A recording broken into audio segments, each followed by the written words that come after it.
Broadcasting from the Investor Hour studios and all around the world, you're listening to the Stansberry Investor Hour. Tune in each Thursday on iTunes, Google Play, and everywhere you find podcasts for the latest episodes of the Stansberry Investor Hour. Sign up for the free show archive at investorhour.com. Here's your host, Dan Ferris. Hello and welcome to the Stansberry Investor Hour. I'm your host, Dan Ferris. I'm also the editor of Extreme Value, published by Stansberry Research. Today we'll talk with Marty Fridson, the Dean of High Yield Bonds. It's been a weird, crazy year, and I'm really curious to hear from him, given all that's happened in 2020. This week in the Mailbag, Stansberry Alliance member GB wants me to help him understand gold better. I'll take a crack at that. Plus, not one, but two questions about crony capitalism. In my opening rant this week, I'll talk about gold, silver, reserve currencies, and what I think is likely to happen over the next 12 months and beyond. That and more right now on the Stansberry Investor Hour. I'm getting a lot of questions to the tune of what's going to happen next in gold and silver, right? This always happens. And what's going to happen next in the stock market too, of course, because it's making new highs. Don't want to talk about that so much because I always talk about stocks. You know I think they're crazy expensive, and you know I think returns over the next 10 years are going to be poor. There, done. Stocks, done. But gold, silver, and I said I'd talk about reserve currencies too. I don't think you can talk about one without talking about the other. So I put gold and silver in the same category. They're both monetary assets. And sure, we use gold for a few things. About 50% of the demand is for jewelry. And we use silver for jewelry and lots of other stuff. But they have always had a monetary use. In fact, you can find the use of gold and silver. There's a naturally occurring alloy of the two called electrum, going back something like 6,000 years. So, we've been using this stuff for a long time. I think we're going to be using it for a long time more. So that's why I kind of throw gold and silver in together. But in general, I'll just talk about gold. So what's going to happen next? Frankly, I understand the question all day long, but I'm afraid that the question misses the real point.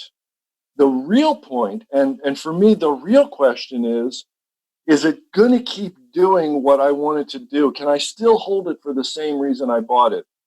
Okay, well, provided the reason you bought it wasn't to speculate on a quick price rise in 2020, the answer is yes. Because the reason you should have bought it is because we are in a time of crisis. I hate to use this word, but it's the truth. We've hit unprecedented levels of fiscal and monetary stimulus. Historically, that messes with the value of the currency, right? And that is the last resort of folks in power, of governments and central banks, is degrading the value of the currency.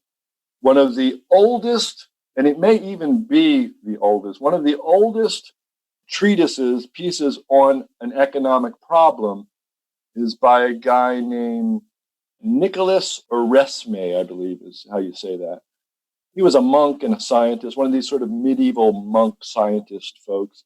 And what did he write about? He wrote about inflation.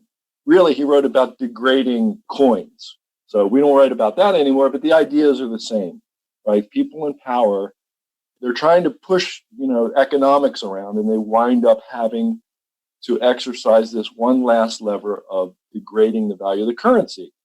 So then you go, okay, what's my insurance? Well, what's been money longer than anything else? Gold and silver. So you got to own some. The problem and the real question that I want to get to first is this idea of holding a diversified portfolio, knowing why you hold it is the important thing. When you hear people talk about something like, I guess Amazon.com is a great example. You could have bought it at the top of the dot-com bubble and you'd have made many times your money, right? Let alone, for $6 or whatever it was at the bottom. You could have bought it at the top, but you would have had to hold it through multiple 30, 40, 50% drawdowns between then and now to get this enormous return. Look, there's just no way you can hold anything without knowing why you're holding it. That's what holding is about. When your asset is not performing great, holding is about knowing why. And you have to have a strong conviction that it's a great time to hold, I would say, plenty of gold and silver, or else you're not going to make it through the inevitable periods of correction. Gold has run up to, the low 2000s here.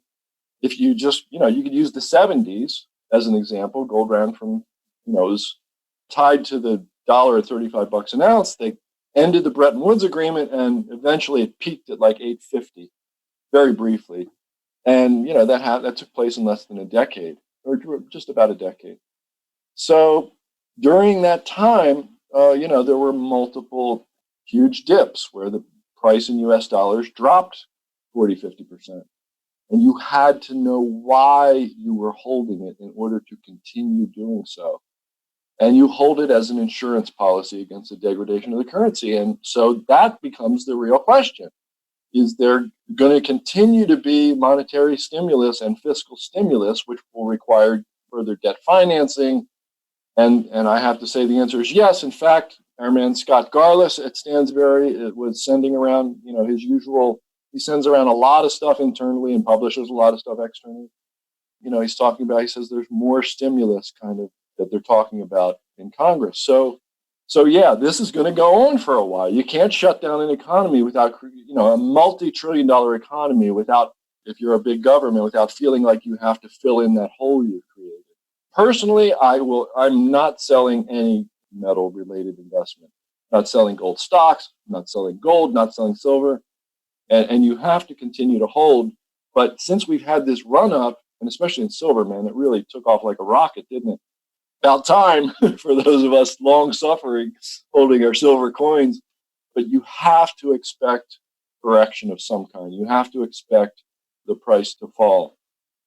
But the next dip, if the next dip is 40, 50% in either one of those two, I'm going to probably buy more of it. And I'm certainly not going to sell any of it. That's point number one. You have to get the idea of a diversified portfolio firmly embedded in your mind, and you have to understand that when you do that, some assets are going to perform well at some times, and some assets are going to perform well at other times, and it's the net result in the end that you're looking for, right? You're not looking for everything to go screaming up every week. That's not going to happen. But in my opinion, you can't afford not to hold that array of assets that, stocks, cash, gold, a little bit of Bitcoin. And, just as a basic, truly diversified portfolio, there are obviously other things you can buy. So let's talk about this question that came up recently. We get this from readers and listeners from time to time. They talk about if the U.S. loses reserve currency status. And last week, you remember, we talked with Vitaly Katzenelson, and he had a real good point. He said, people tend to think in binary terms when they need to think more incrementally. And we put forth a scenario, I did, and I said, well, the US dollar right now is the biggest reserve currency, not the only one. The other two are the yen and the euro. And the yen is about 5% of reserves. I think the euro is around 30% of reserves. And that's obviously doesn't equal 100% altogether. So there's another 5% scattered in who knows what. You have to think, for example, what would change in the world? How would the world look differently if instead of the yen being 5% of global reserves, currency reserves, what if it shrunk to 4%? Okay, a 20% drop. That's one scenario, right? And what about the same move in the US dollar, which would take it from 60 to about 48%? Whoa, I bet that would be a lot bigger effect and probably result in a huge move upward in gold without canceling the dollar out as a reserve currency, right? There's still plenty of demand for dollars. Right now, it's 80% of global transaction volume. That ain't going to go away overnight.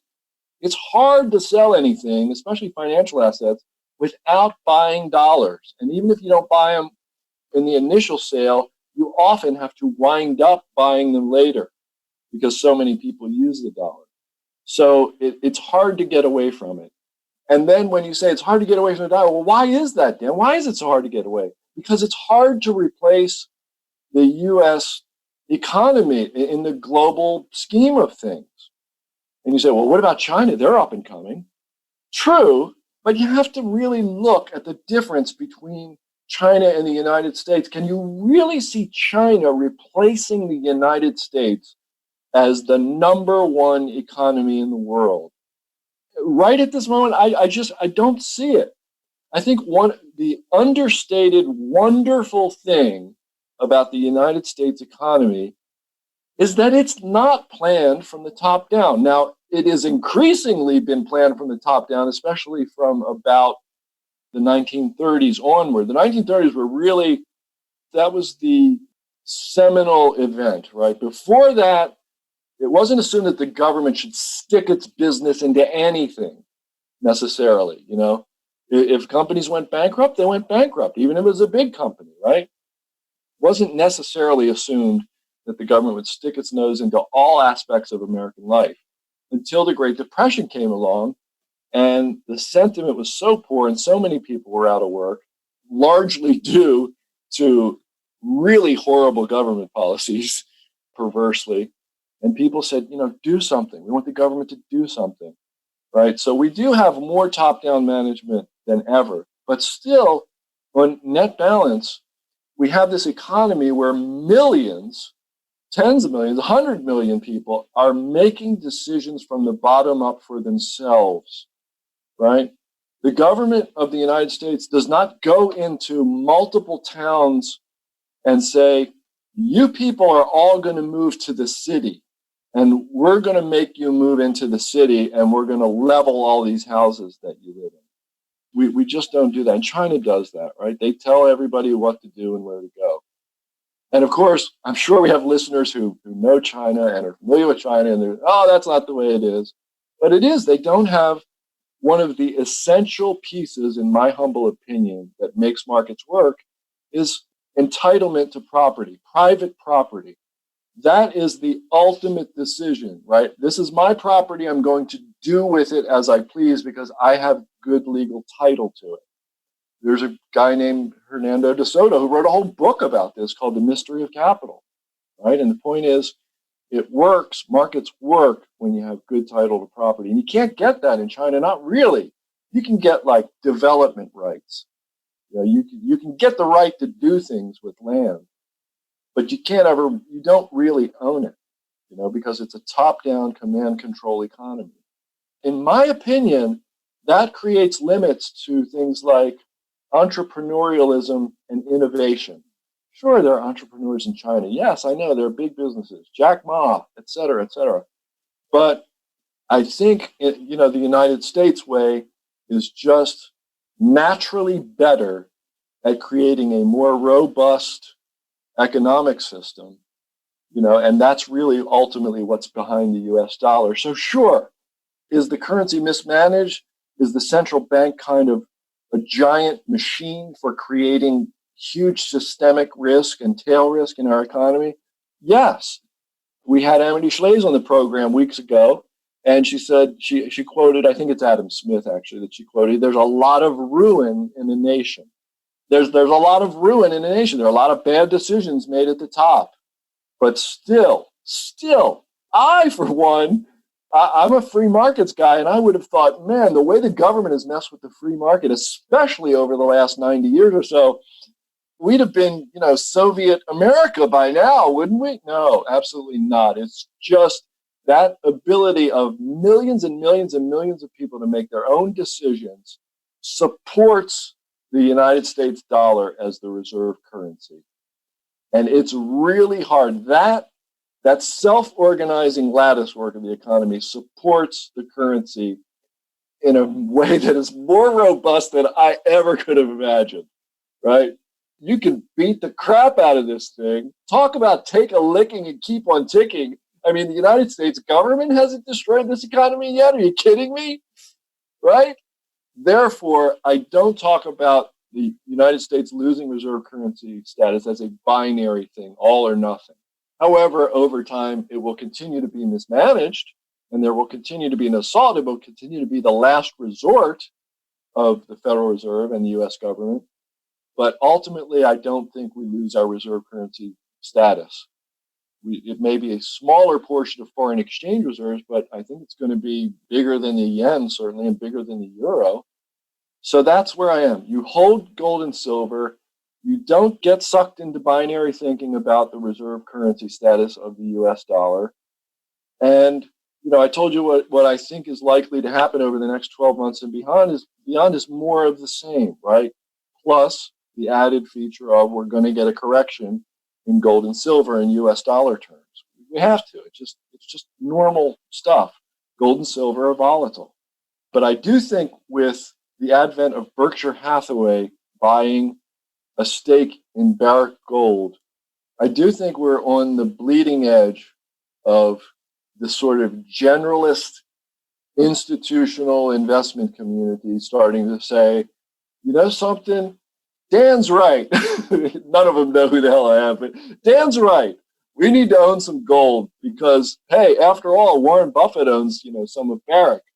So I realize I covered a lot of ground here, but the basic idea is you hold gold and silver as insurance. You don't worry about the corrections. You maintain that diversified portfolio, and you don't get yourself into too much binary thinking about outcomes, right? You don't want to have your portfolio depend on your or anyone else's ability to predict. Predictive strategies are sucky, right? That's that binary thinking again. Event X is going to happen, so I'm going to put a whole bunch of money into security Y. And, event X doesn't happen, security Y eats up, 60% of your capital or some big number. You don't want to do that. Just hold your diversified portfolio, hold all your good stocks, hold gold, hold some silver, hold plenty of cash, buy some Bitcoin, okay? Do that. And do it because you understand what you're doing, not just because somebody said to do it. Look into it, is what I'm really saying, right? Look into doing this. Learn to understand it. All right. I've beat this horse sufficiently to death. You get the point. Let's talk with Marty Fridson.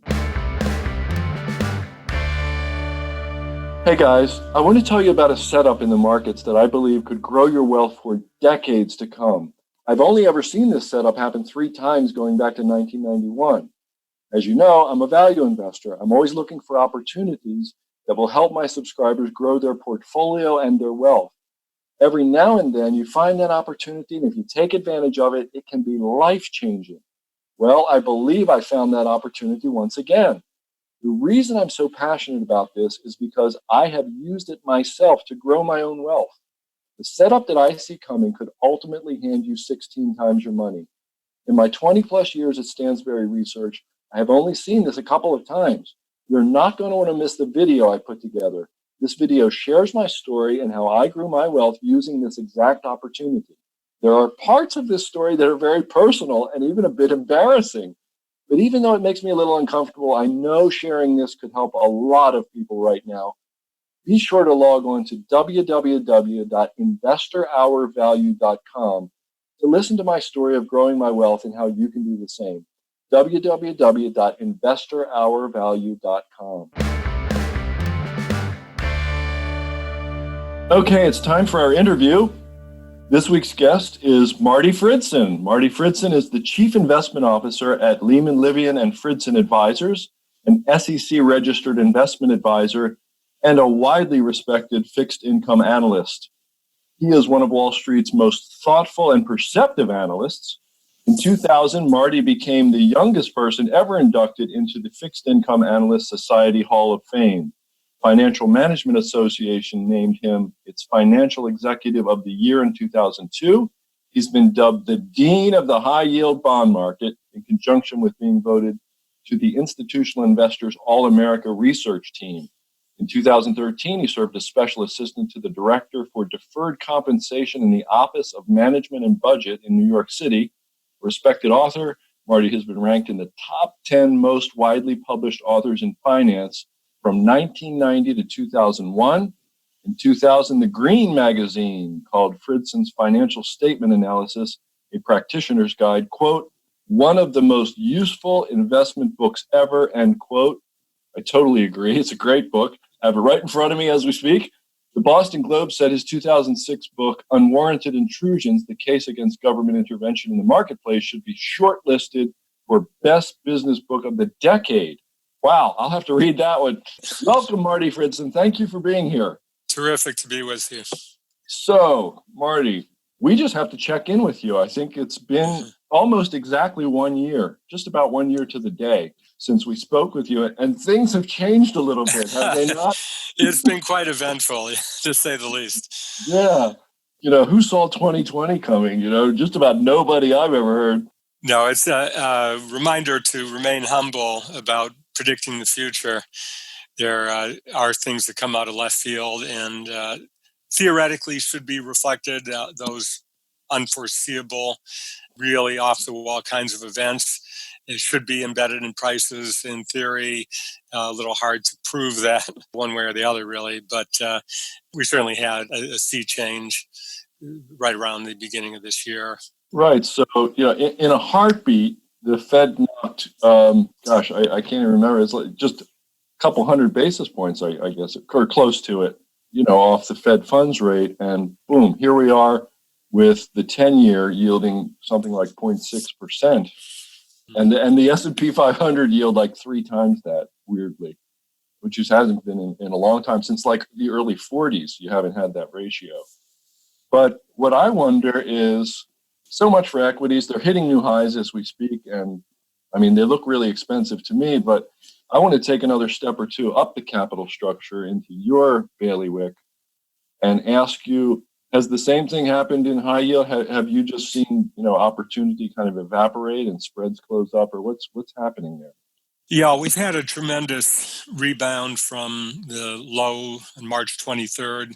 The ICE B of A U.S. High Yield Index has a return of 23% from that time. And, those are kind of returns you hope to earn in equities. High yield bonds are somewhere in between equities and higher quality or treasury bonds. But that's a heck of a return. Just as an aside, the energy sector, which is the largest component of the high yield market, has a 54% return. And these are not annualized figures. These are just absolute returns. From the beginning of the year, it doesn't look quite as good. The high yield market as a whole is just about flat, actually negative 12 basis points of total return. And one issue of concern there is that the lowest quality, the triple C and below segment of the speculative grade market, which runs from double B down, has actually been the weakest performing both year to date and since the low point in March. And you ordinarily expect that in a roaring bull market, such as we've seen since March 23rd, you'd see the biggest pop in the riskiest bonds, but that has been exactly the opposite of what has happened. But the spreads have tightened up quite a lot to the point where by several measures, you're not getting paid really well for the underlying risk. It's really a market essentially completely controlled by monetary policy right now. Wow. So you sit around waiting for the Fed to decide what it's going to do to your business next, huh? Yeah, it's putting less of a premium on fundamental analysis. I mean, just to cite you one statistic without getting too wonky, a data series that's available that has a very strong connection over time with the risk premium on the high yield market is the credit availability measure that you see in the quarterly survey of senior loan officers that the Federal Reserve conducts. That was just recently updated. And the specific statistic is you take the percentage of banks that say that they're tightening the standards. It's not the rate they're charging, but just how good a credit you have to be to qualify for a loan.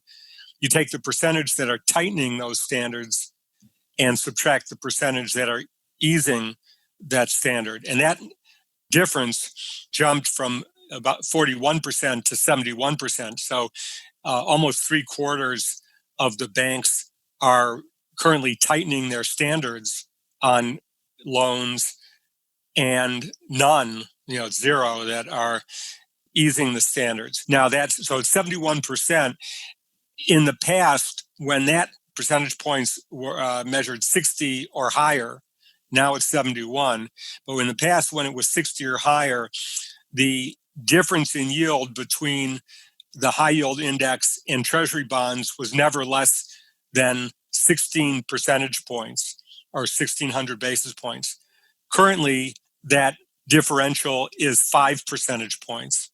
I think that's about the best illustration I can give of how much the Fed intervention, you could say distorting, maybe you'd say, well, they don't have any choice but to implement this policy, and this is just sort of a side effect of that. However you characterize it, the risk premium in the high yield market is way, way out of line with anything we would expect to see absent that very strong hand by the Federal Reserve. I read a lot of stuff by Howard Marks, and it wasn't too terribly long ago that I think it was actually on a video that I saw him say something that kind of surprised me a little, but it was very honest. And he said, at that particular moment, he said, there isn't a whole lot to do right now, but we have clients and they expect us not to do nothing. And you never, he's a really reputable guy. And of course, they have a wonderful record of getting returns for clients, and they buy a lot of debt. And as soon as I heard that, I thought, I wonder what Marty would say about that. Yeah, well, Howard is, of course, widely followed. His letter is widely read well beyond his own client base. He's written extensively about the markets, and I think is well worth listening to. At Oaktree, they do a lot in the distressed debt area. That includes bonds or other obligations of companies that have actually filed for bankruptcy after defaulting on their debt, failing to make scheduled interest or principal payments. We have had some major bankruptcies occur, particularly in the retailing sector. Some of the grand old names of the retail trade have gone into bankruptcy. But also within the distressed category are bonds that are trading at very large risk premiums, again, getting back to that difference in the yield between the bonds and the default risk-free treasuries, which is the extra yield you're getting for taking that risk of default. A number of years ago, I introduced a term known as the distress ratio, which is the percentage of issues in the high yield index that have a spread over the treasury rate of 10 percentage points, 1,000 basis points or more. That percentage is a good leading indicator of the default rate. Now, the default rate over a long period of time averages about 4%, lower than that during expansions and much, much higher than that during recessions. Typically, you see default rates get to low double digits during a recession. So one of the things that is interesting to look at is, what does the market expect the default rate to be over the next 12 months? I won't go into all the details of the calculations, but I derive a market implied default rate forecast for the next 12 months from that distress ratio. Now, that distress ratio during an ordinary recession, this is far from an ordinary recession, ordinarily would get up at some point to about 30%, and it did get into that range earlier in the year before the Fed stepped in. But currently, it's at just 14%, which is not a particularly elevated level. And I derive from that the market expecting a default rate only in the range of about 4.5%. Again, that's not very different from the historical average for both expansions and recessions, but it's even more starkly contrasting with Moody's base case forecast of 9% plus. And that gap is really unprecedented, that the market would be that far out of line with what reasonably good model for forecasting the default rate indicates. So it's not surprising that, Howard is saying that it's not as if there are just great bargains left and right and they have more than they can handle, which has happened in sometimes. This is certainly not one of those times. That disconnect strikes me as interesting. But frankly, the higher, the Moody's number doesn't surprise me given what you were saying earlier about the really unexpectedly poor performance of CCC and the fact that we live in this kind of bifurcated market where you can operate in lockdown or you can't operate in lockdown. And if you can't, you're in real trouble. Restaurant companies and so forth are, they issue plenty of high yield. So it doesn't surprise me.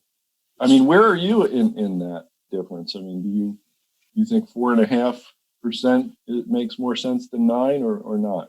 Again, the methodology that Moody's uses is pretty good. Now they put out a base case, a pessimistic case, and an optimistic case. So if the economy winds up performing better than economists expect, and Moody's tends to be in the mainstream, it's their base case would be consistent generally with kind of a consensus forecast.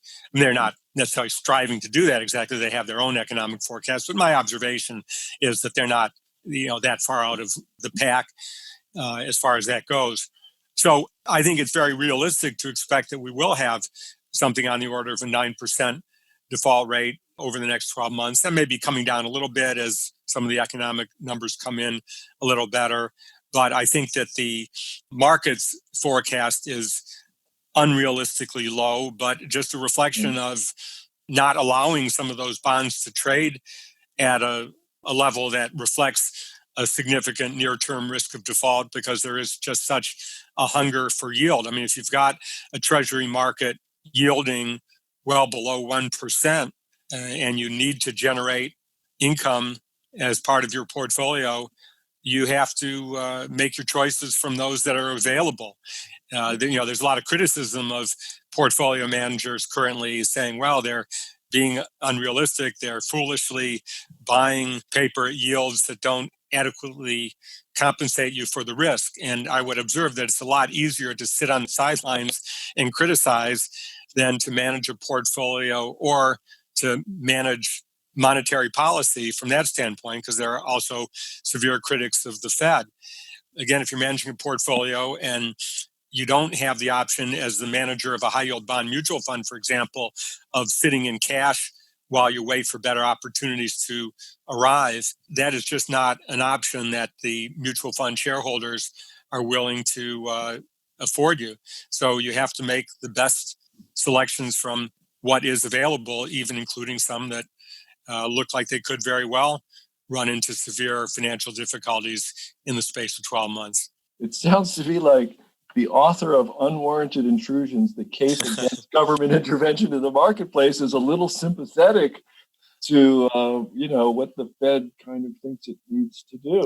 That's about the toughest job out there, running the Fed and monetary policy. And I have to say, the book didn't really deal with monetary policies as much as things like controls on imports, trade barriers, rent controls, savings incentives, a variety of other things. Monetary policy wasn't really a factor. I do have some views about that. Naturally, being involved in financial markets, I have to have some opinions about it. But I think that right now, the notion of saying, well, we really have to get back on track to where we were, looking to raise rates despite some opposition and hectoring, I think it's fair to characterize, from the president trying to block that move. But up until, not long before the Fed, it would go back sometime in 2019 where the Fed started to back away from that stance. But the idea of going back to that anytime soon, I don't think is a realistic option given the severity of the economic difficulties. There are criticisms of other things the Fed is doing, because what the Fed is doing goes far beyond traditional monetary policy of controlling the money supply and interest rates, particularly interest rates in the short end of the market, now going into the long-term end of the market and going beyond even what was done during the Great Recession of buying government bonds and government-sponsored mortgage-backed bonds, but now going to the extent of buying corporate bonds, even the so-called junk bonds. It's done that to a very limited extent, but by virtue of stating that the Fed is prepared to do that, it has rallied the corporate bond market, including the speculative grade portion of it. So to the extent that there might be some valid criticism, it could come a little bit more in that category. There was just some media coverage today about the Fed's loan of, I believe it was around $450 million to the New York City subway system at a rate, I think it was about 80 basis points less than they were able to obtain in the bank loan market. And that might be questioned as an appropriate implementation of Fed policy because it really ventures more into the fiscal policy that's supposed to be the purview of other branches of the government. Maybe we could talk about the Fed for a little bit here because I've welcomed like a pretty wide array of opinions on this because I think in general people tend to go a little too far placing blame for things at the Fed's feet. However, I have been reading a book called Banking in the Business Cycle that came out in 1937. It's sort of an Austrian view of the Great Depression, and they kind of lay a lot of the blame at the Fed's feet for easing in 1924 and 1927. And, they say, well, we could have avoided this. It's man-made. And I wonder, I just kind of quipped recently that they're in the business of manufacturing tail risk. And I wonder how you think about their very existence, the very existence of this central bank. Well, we could go to the gold standard. Yeah. There's a recently nominated Fed governor who's been on the record with that view of things, which is kind of an interesting comment on how that will work with a governor taking that view, very different from previous governors. Certainly that would be a very radical step. I don't think politically that's realistic anytime soon. I understand the sentiment for it. I am not crazy about the idea of viewing the role of the central bank as maintaining a 2% inflation rate and feeling thwarted by not being able to get inflation up to given positive rate. Because I think certainly the notion at the outset and in the legislation regarding the Fed is maintaining a stable price level, which doesn't mean rising by 2% a year under, I think, any dictionary definition you would find. But that's sort of where the goalposts have been moved to on the theory that if there's no fire under consumers of saying, well, if we don't make these big ticket purchases now, it's going to cost us more a year from now. If you don't have that fire underneath the consumers, they're going to be too stingy and not engage in the spending that's necessary to keep the economy growing at an acceptable level.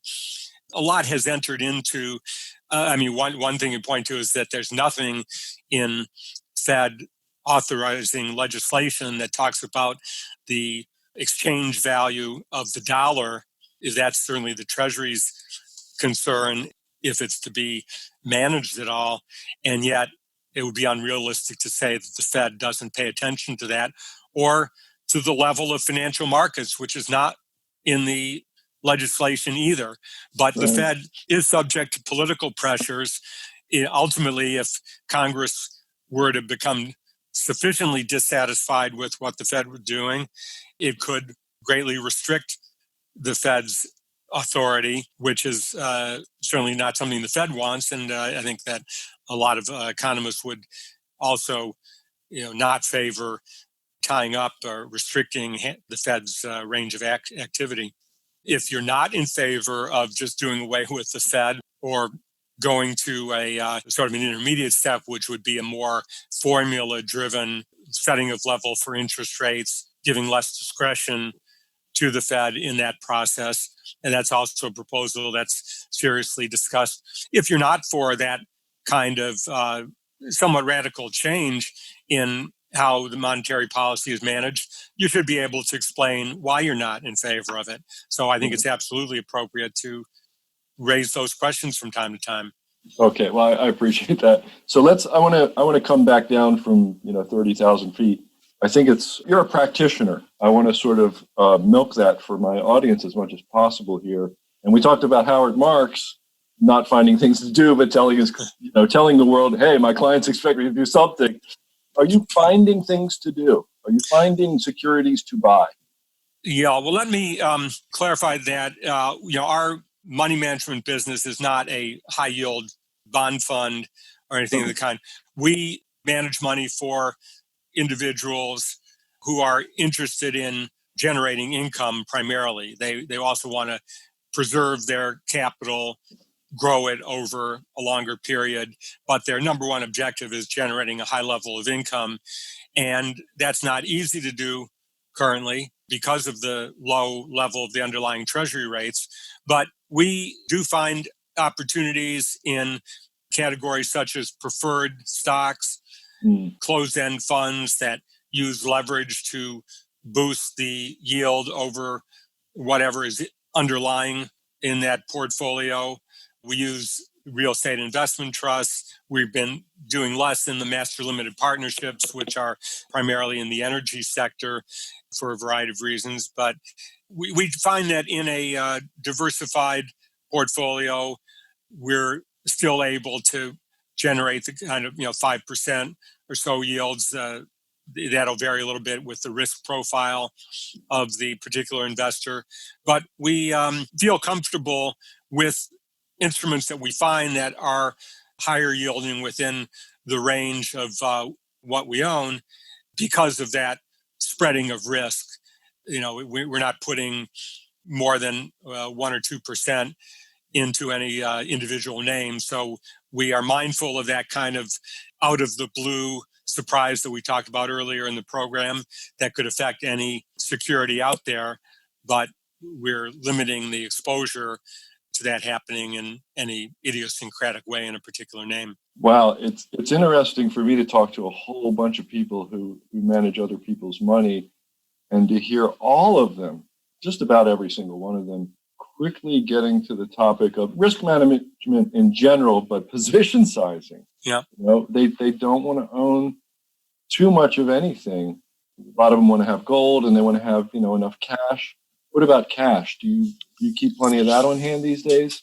Not at an unusually high level. We did build up some cash during the worst of the crisis. We sold some issues that gave us concern due to their business model, either because of the very intense pressures during the first quarter on entertainment, travel, leisure, and some that at that point, and we just had longer term concerns about their business models as well. So that built up some cash, but we did that specifically with an idea of taking advantage of opportunities that would arise. So we don't want to penalize current income for our clients too much by having a large cash position. Again, they're not looking to maximize short-term total returns in the way that a hedge fund might go to 50% cash if they were really bearish and very aggressively redeploy that money. Going to those kind of extremes would impose a very substantial penalty on our income-oriented clients because the yields on genuine cash are so low at this time. So you mentioned preferreds and the levered closed-end funds. What about something like, you mentioned REITs. What about mortgage REITs? Yeah, that's one category that we look at. We do a variety of things in REITs. There are a variety of kinds of them, but that is an interesting category. It's one that we do make use of, but I think that this experience may motivate some, particularly with greater opportunities to work at home.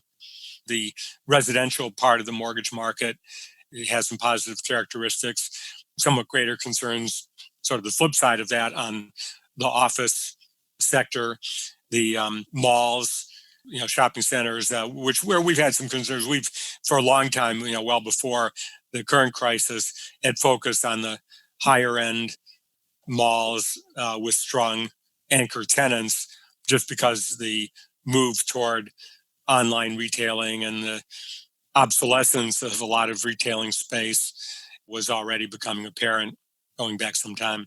I see. I guess I just have my one final question for you, Marty, which is the same for all my guests. If you could leave our listeners, this is going to be tough. I'm going to warn you, okay? If you could leave our listeners with a single thought, advice, insight, just a single thought today, given all that's happened here in the first several months of 2020, what might that single thought be today? I think that the lesson to take from this, as bleak as it looked at the low point, and there was good reason to suppose that the problems that were very severe at that time would continue for much longer than now appears to be the case. But even then, taking a long-term view, not overreacting to the extent of saying, well, sell everything, let's go all to cash. If there's even under the worst possible conditions, to continue to take a long-term view of your investments. Great idea. If ever there were a time for that advice. All right. Well, thanks a lot, Marty. I'll really be curious to see what the world looks like the next time we check in with you. Oh, yeah. It's going to be exciting and probably a lot different from anything we can envision right today. Yeah, we might not wait a whole year next time either. Yeah. Well, I'd love to come back whenever you'd like. All right. Well, thanks a lot, Marty. And we will, like I say, we'll talk to you maybe sooner rather than later. Thanks once again. Very good. Okay. Always good to check in with Marty Fridson. If you have any thoughts about what's going on just in the bond market in general and in the high yield market in particular, and, in income investing, as we got into that topic in particular, he's definitely one of the must check in with people. So it's been a year. It was time. And I hope you got as much out of that as I did. All right, let's look at the mailbag. When my friend and colleague Steve Sugarud talks, I listen. Steve predicted the rise of gold in 2003, the top of the dot-com bubble in 2000, and he even called the bottom of the Great Recession in 2009. Steve is once again pounding the table on a new prediction. He believes that a mania will hit the U.S. stock market and take most investors by surprise. He said that thousands, if not millions of dollars will change hands as a result of the anomalies he found in the market. If you want to find out how you can profit from Steve's prediction, he has laid everything out in a video that just went viral. Go to www.investorhourtruewealth.com to watch the video and find out how you can profit in this roller coaster of a market. I watched it, and what Steve found is astonishing. Again, that's www.investorhourtruewealth.com. All right, time for what is rapidly becoming my favorite part of the week, the mailbag. In the mailbag each week, you and I have an honest conversation about investing or whatever is on your mind. Just send your questions, comments, and politely worded criticisms to feedback@investorhour.com. I read every word of every email you send me and I respond to as many as possible. The exceptions, of course, are the extremely long ones and those that contain, crazy insults and just crazy ideas that are too insane to even talk about. I wish I could tell you what I'm talking about, but it's just not even worth discussing. And also, I have to add another category. I have a hard time opening attachments because, you never know what's attached to a file. So don't send me an attachment. Just put it all in text in the email, okay? To the greatest extent possible. Or you can send me a link. That's better if there's a document somewhere on the internet that you want me to see. All right. First up is a really good, thoughtful question. I'm going to read the whole thing. It's a little bit long, but I think we need to read the whole thing. And it's from GB, Alliance member, Stansberry Alliance member GB. GB says, Dear Mr. Ferris, I'm trying to understand how gold works. I have read several things about gold, and they don't seem to hang together. And he's got three listed here, number 1, number 2, number 3. Number 1, Gold will maintain your purchasing power. Many articles say something like an ounce of gold will buy a man's good suit, whether it is 1920 or 2020. Number 2, gold is insurance in case the dollar collapses, a la inflation. Number 3, you only need to put a small percentage of your assets into gold to protect your portfolio. Some say 5%, some say 10 to 15%. So here's my problem. Say the purchasing power of the dollar collapses by 50%, and I had 5% of my portfolio in gold. That 5% in gold should double since gold holds its purchasing power. But the other 95%, if it were all in cash or bonds, would lose half of its value. Not a good outcome at all. It seems like the only insurance you get is on the 5% that was actually in gold. When I think of insurance, it is a small amount like a house insurance payment that will keep me 100% whole if my house burns down. A small percentage in gold doesn't seem to be able to do that. It seems like the only way a small percentage of gold ownership would act like insurance if the value goes way more than the value of the dollar goes down. This seems to violate item number 1, that gold maintains purchasing power. If you start with gold at $35 in the 1930s and you think the dollar has lost 99% of its value, gold should be at $3,500 an ounce today just to keep up. It is far from way up to help you keep the other 95% of your portfolio whole. I would appreciate hearing your thoughts on the subject. So gold is around, just call it $2,000 an ounce today. And the right date, of course, is 1971, right? Because that's when the dollar was completely priced in the market. That's when it floated freely and was no longer tethered. That $35 price is meaningless. That was set by the government, right? So today we have 2,000 divided by 35. Well, so gold is a 57 bagger since 1971 when Nixon ended the Bretton Woods Agreement. Okay?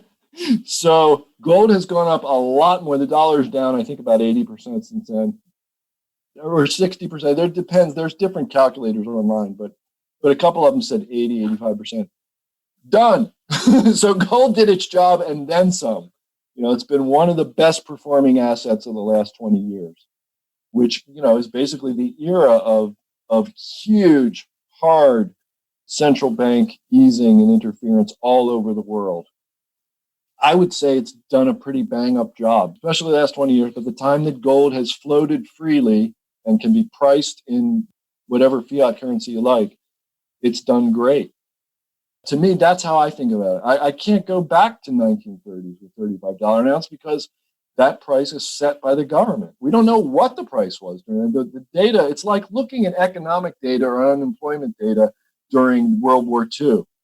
We had a command control economy, and people say, well, there was so little unemployment. Yeah, but, I think it was a total of ultimately maybe 13 million men and women in the Army. Considering the substantial risk, I think 1 in 8 was either killed or wounded. Maybe they were employed, technically speaking. I don't know if their lives were better. Okay? So the data is useless. Same thing here. And when the data starts being useful, from that time to the present, gold's done a bang-up job. But great question, GB. Fantastic question. I'm glad you asked it. And our old friend Ludwig H. has written in again. He says, I have a question for you regarding investing. What is your take of investing in hard assets when you are unable to inspect them yourself? Let's say I like investing in USA real estate. I can't enter the USA as the borders are closed. He's in Europe, I think. I was looking at an agricultural investment in Vanuatu. Due to the border closure, I can't enter. The investment comes with a license to live there, which is always handy. What is your idea about this? And why do you think that? Best regards, Ludwig H. Your basic idea is right. I mean, if you're going to buy a farm, let's say, you're either going to get on the ground and know something about farming in that country and inspect that farm on the ground there, or I personally, I can't do that. Maybe you could. Maybe somebody can give you an idea how this is okay. I'm sure there are people who probably bought land sight unseen in foreign countries. I can only tell you what I would do and what I have not done. And I have not done that. I will not do it. You proceed as you think best. Good question. Okay, so Trevor writes in and says, hi, Dan. Greetings from France. I enjoy your podcast. I just wanted to go back to the issue of stock splits. No matter whether Apple or Tesla or whomever, we all know splits don't move the value of the business. One issue I've not heard mentioned by anyone, even the talking heads on CNBC, is the effect that stock splits will have on options trading. At present, it is very hard for us to do options trading on stocks which are sitting in elevated prices, as the amount of funds or margin block is too huge. And he comments, Best Trevor, yeah, sure. Lower the price and it invites a lot of smaller players into the market. Is that good? Well, I don't know. On balance, I'm sure all those people who can get in because they have small amounts of money are not going to produce a wonderful return. Boom. That's all I have to say about that. Okay, then we have one comment and one question about the term crony capitalism, which I used when I was talking about Kodak. Okay, and I'm going to do the comment first, actually. John S. says, I loved your rant about Kodak fiasco, save for one thing. You characterized the corruption you described as crony capitalism. Under capitalism, where the government and the economy are separate, there can be no government favors dispensed to businesses. The Kodak deal is a feature of our mixed economy, part free, part controlled. I suggest you not sully the name of capitalism again with this adjective. Your loyal and admiring listener, John S. Okay, I'm actually going to agree with you. It's just, the term is too convenient. That's what everybody calls it. But you're right. Joe H. writes in about the same topic and says, since you're a smart guy, at least smarter than I doubt that, Joe, but okay. I wanted to get your thoughts on the term crony capitalism. When I talk to friends and family, there's confusion on what crony capitalism really means. They think crony is just an adjective for capitalism, so they think capitalism is bad in general, when in fact crony capitalism is really something completely different than free market capitalism. Basically, he says, it should be called crony socialism. And I agree with you, Joe H., and I agree with John S. as well. But the term, it's just convenient. And what we mean by it, of course, is exactly as you both suggest. It's when people in government do favors for certain powerful business interests. Certain capitalists get favors from government. So it's cronyistic in that way. And maybe we should just call it cronyism or economic cronyism or something like that. I don't want to quibble too much about terms, but my point here is that, yes, I agree with you. This is not capitalism. Capitalism is the employment of capital, right? We talked in our opening rant today about having good title to property, which can be capital. So, that's capitalism. So when you attach the cronyistic element to it, do you lose good title to your property? Probably not. Do you lose the ability to make a profit from it? If your cronyistic move doesn't make you some money off more money off your capital than you otherwise would have made, you're not doing it right. Okay? But yeah. So that's why I'm sort of comfortable with the term crony capitalism, because while I agree with both of you guys, the capital is still employed, isn't it? So it's a point worth mentioning, I think, obviously. Finally, this week, Joseph W. He's got some criticism, and he politely worded it, which I appreciate, Joseph. He says, hi, I enjoy your program very much, but I am somewhat disturbed about your continued denigration of the government and all politicians. The government is not useless or incompetent. Indeed, most of the great industries that have been created in this country, including computers, jet aircraft, and the internet, are based on research and initiatives sponsored by the federal government. We need it.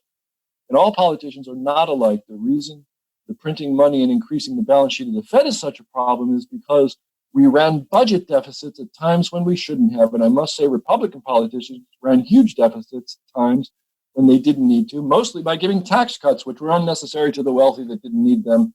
Democrats did not do that. I know you're reluctant to get into these questions, but I think you need to understand and face those facts. Joseph W., none of these are facts, Joseph. I don't know where you're getting any of this from. Sure, we ran huge deficits, and you never heard me favor Republicans or Democrats, so I don't know why you're bringing that up. Yeah, we run huge deficits. They all run huge deficits. It's how they live. They say, hey, it's not my money. We owe it to ourselves, and they spend and borrow and spend and borrow and spend and borrow. And as far as denigration of government and all politicians, man, they deserve it. They deserve it good and hard. They are mostly useless and they are mostly incompetent. They're the Peter principle writ large, promoted to the highest position of their ultimate incompetence. And the point is not even that they're incompetent. They're probably competent lawyers and businessmen and other people who get elected into Congress, but it's the situation they're put into. It's the same as the Federal Reserve. There are 400 PhD economists there, but they can't do what they say they're going to do. They can't create 2% inflation. You and I are going to disagree about this. Do we need some government? Sure. But the government we need is nothing like the one we have. We need a lot less of it. There's no such thing as smart government. There is big government and there is small government. Government is inherently not smart. It's a cudgel. It is a monopoly on violence. And that's all it will ever be. You and I disagree, Joseph, but I appreciate some of this sentiment. The fact, telling me I don't understand the facts, these aren't facts.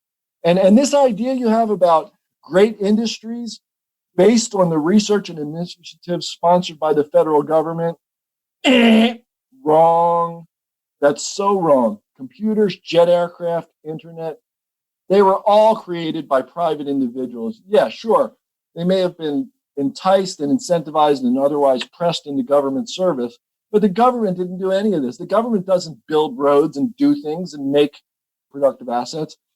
It hires other people. It throws money at other people to do it, right? It is inherently cronyistic.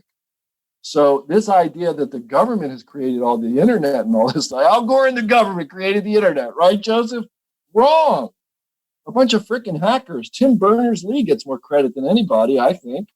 Come on. This is wrong. This is not how the world works. The government doesn't create anything. It takes money out of people's pockets and redistributes it, and it messes with our lives, and it's not supposed to do that. End of rant on how you and I disagree on the government. But you know something, Joseph? I'm sure if you and I had a drink together, it would be civil, and I might not even sound so worked up. Okay? Thank you for the question. I hope you'll keep listening. All right. I'm out of breath after that one. That's another episode of the Stansberry Investor Hour. Hope you enjoyed it as much as I did. And man, I sure did. Do me a favor, subscribe to the show on iTunes, Google Play, or wherever you listen to podcasts. And while you're there, help us grow with a rate and a review. You can also follow us on Facebook and Instagram. Our handle is @InvestorHour. Also follow us on Twitter, where our handle is @investor_hour. If you have a guest you want me to interview, drop us a note at feedback@investorhour.com. Till next week, I'm Dan Ferris. Thank you for listening. Thank you for listening to this episode of the Stansberry Investor Hour. To access today's notes and receive notice of upcoming episodes, go to investorhour.com and enter your email. Have a question for Dan? Send him an email, feedback@investorhour.com. This broadcast is for entertainment purposes only and should not be considered personalized investment advice. Trading stocks and all other financial instruments involves risk. You should not make any investment decision based solely on what you hear. Stansberry Investor Hour is produced by Stansberry Research and is copyrighted by the Stansberry Radio Network.